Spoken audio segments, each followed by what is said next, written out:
There is a story Russia has told about itself for 1,000 years. A story of one people, one language, one unbroken line stretching from the forests of the East Slavs to the palaces of the Tsars. And for most of that 1,000 years, no one had a way to check it.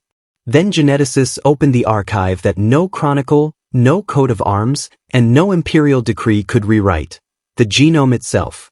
And what it described was not a single royal thread running quietly through the centuries. It was something stranger, a landscape stitched together from populations that, on paper, should barely belong in the same story at all. This is not really a story about surnames, or titles, or who descended from whom in some court register. Names like these were assigned, inherited, sometimes granted, sometimes simply adopted by peasants freed from serfdom in the 19th century, borrowing the same patronymic patterns used by nobility for generations before them. A surname in Russia was never proof of blood. But underneath every name, in every cell, there is a second record, older, quieter, and far less concerned with rank. That record does not care whether your ancestors served in a palace or worked a field. It only remembers where the DNA actually came from. And when scientists finally learned to read that record across Russia's vast territory, the picture that emerged did not look like a single imperial bloodline at all. It looked like a frontier. For centuries, the accepted story was fairly simple, at least in outline. Russians were understood as an East Slavic people, descendants of tribes that had spread across the forests and river valleys of Eastern Europe over 1,000 years ago, closely related to Ukrainians and Belarusians, sharing language, faith, and a common point of origin somewhere in the Slavic homeland. Add to that the founding legend of the Rus state itself. Scandinavian traders and warriors, the Varangians, arriving along the river routes in the 9th century, eventually giving their name to the land and its ruling class before being absorbed into the Slavic population they governed. From there, the story moved forward the way most national histories do: expansion, unification, empire, and eventually the vast multi-ethnic reach of the Russian Empire itself, with an ethnic Russian core at its center, spreading east across Siberia and south along its frontiers. It was a coherent story. It explained the language, the church, the founding myths carved into medieval chronicles. And for a long time, it seemed like enough. But even before DNA entered the picture, there were details that never quite settled comfortably into that narrative. Russians in the far north looked, culturally and even physically, distinct from Russians in the south and center, different facial structure noted by anthropologists as far back as the 19th century, different folk traditions, different patterns in surviving pre-Christian ritual. Linguists had long known that the Russian language itself carried a heavy substrate of loanwords from Finno-Ugric languages, the tongues spoken by peoples like the Komi, the Mari, and the Veps, who had lived across the northern forests long before Slavic-speaking settlers arrived. If the standard story were complete, a clean Slavic population simply expanding into empty land, that linguistic residue shouldn't have been so deep or so widespread. Something else had happened on that frontier. Something the chronicles hadn't fully recorded. That crack widened considerably once genetics entered the story directly. Researchers working across European Russia in the early 2010s set out to test what centuries of assumption had simply taken for granted.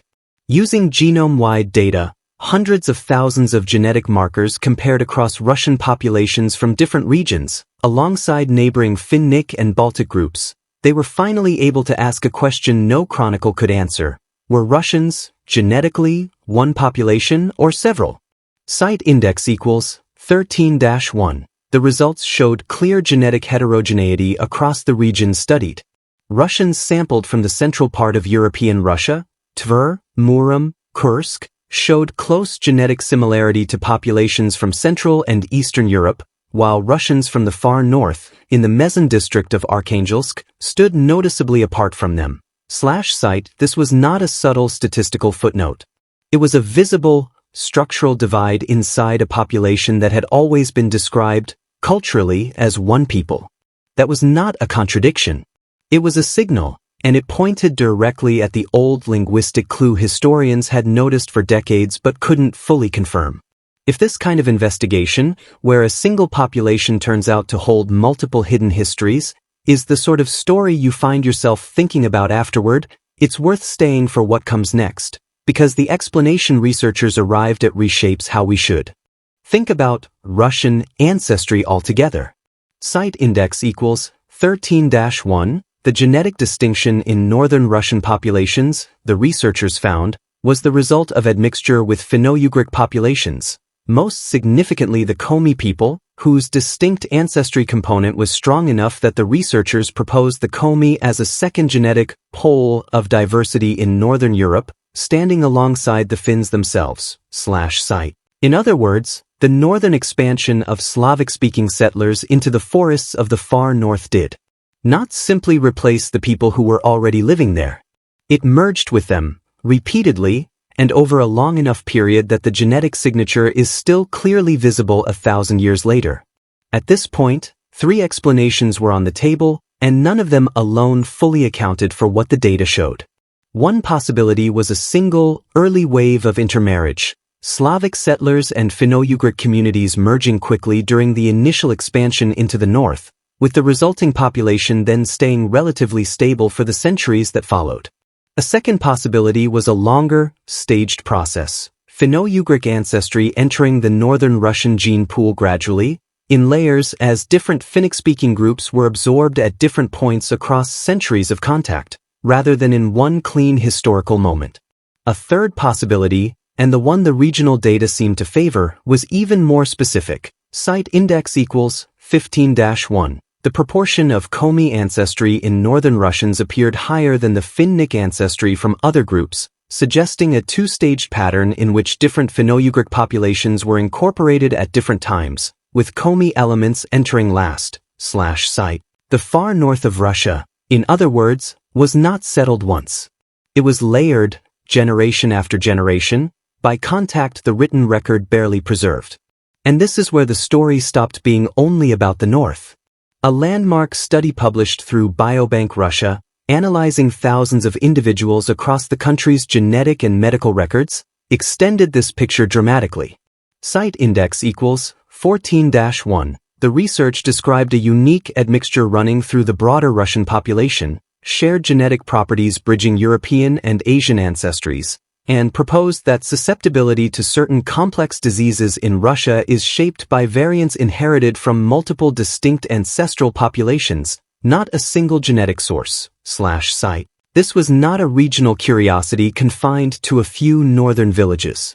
It was a structural feature of Russian population history itself, built, layer upon layer, from contact between Slavic-speaking farmers, Uralic-speaking forest peoples, and populations further east and north, across a landmass so vast that no single origin story could ever fully contain it. Then came the twist that reached even further back than anyone expected. Ancient DNA recovered from early medieval sites connected to the Rus, the very population whose name would eventually become Russia, revealed something the founding legends had gestured toward but never proven with this kind of clarity. Site index equals 20-1. Genetic analysis identified a clear gradient among these early populations.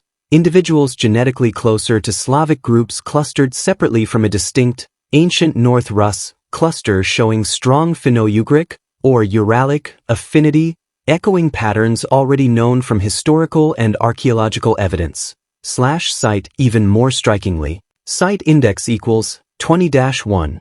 Unsupervised analysis revealed a broad genetic gradient running from northeast to southwest across both the ancient Rus and present-day Russian populations, decreasing ancient Siberian ancestry paired with increasing ancestry from early European farming populations as you move from the northeastern frontier toward the southwest. Site.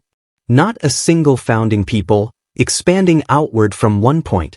Not even primarily a story of Slavic settlers meeting Scandinavian traders, as the old chronicles emphasized. The deeper signal, preserved in bone and blood from the very earliest Rus period, was a gradient, a genetic slope running across the land itself, tracing exactly where Siberian-related ancestry met and blended with the farming populations of deeper Europe. The frontier was not a boundary. It was where two very different ancestral worlds had been meeting, slowly, for a very long time. Why does any of this matter beyond a set of statistics from a handful of research papers? Because it dismantles the idea, comforting but historically false, that Russian ever meant one clean genetic thread running from the founding of Rus to the fall of the last Tsar. Empires are political structures. They draw borders, crown rulers, and issue names. But the genome does not recognize borders or crowns or the neat categories that history books prefer. What it preserves instead is contact, the slow, repeated, often unrecorded meeting of peoples who spoke different languages, prayed to different gods before Christianity arrived, and yet, over centuries, became grandparents to the same children. Picture that northern frontier the way it would have looked 1,000 years ago. Dense taiga forests stretching toward the White Sea, rivers freezing solid for half the year, scattered settlements of Finno-Ugric hunters and fishers living alongside the slow arrival of Slavic-speaking farmers pushing north in search of land. There was no dramatic single conquest here, no single battle that decided who this territory would belong to. There was something slower and, in its own way, more permanent. Intermarriage, shared winters, traded goods, borrowed words for rivers and animals and tools that Slavic speakers had never needed names for until they arrived in a landscape someone else already knew intimately.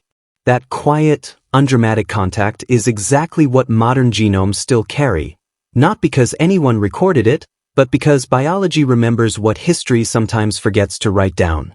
None of this diminishes the idea of Russian identity. If anything, it reframes it as something considerably larger and more resilient than a single royal or ethnic thread. A culture built not from purity, but from centuries of contact across one of the largest and most ecologically varied landmasses on Earth. Slavic language and Orthodox faith carried across a genetic landscape shaped by Uralic-speaking forest peoples, Siberian-related populations to the east, and the deep agricultural lineages of early Europe to the west and south. The empire that eventually rose from this land did not invent that diversity. It inherited it, centuries before the first Tsar was ever crowned. Researchers are careful, as they should be, not to overstate what current sampling can prove. Russia's population history spans an enormous territory and well over 1,000 years, and the genetic surveys conducted so far, however revealing, still represent partial windows into specific regions and specific time periods. More ancient genomes, from more sites across Siberia, the Caucasus, and the Baltic frontier, will likely refine this picture considerably and may well complicate it further. That uncertainty is not a weakness. It is simply where honest science currently stands. If you find yourself drawn to stories like this, where the deep genetic record quietly rewrites what an entire people believed about their own origin, it's worth sticking around, because Russia is far from the only place where the genome has turned out to remember more than the history books ever recorded. There was never a single bloodline running unbroken beneath the double-headed eagle of empire.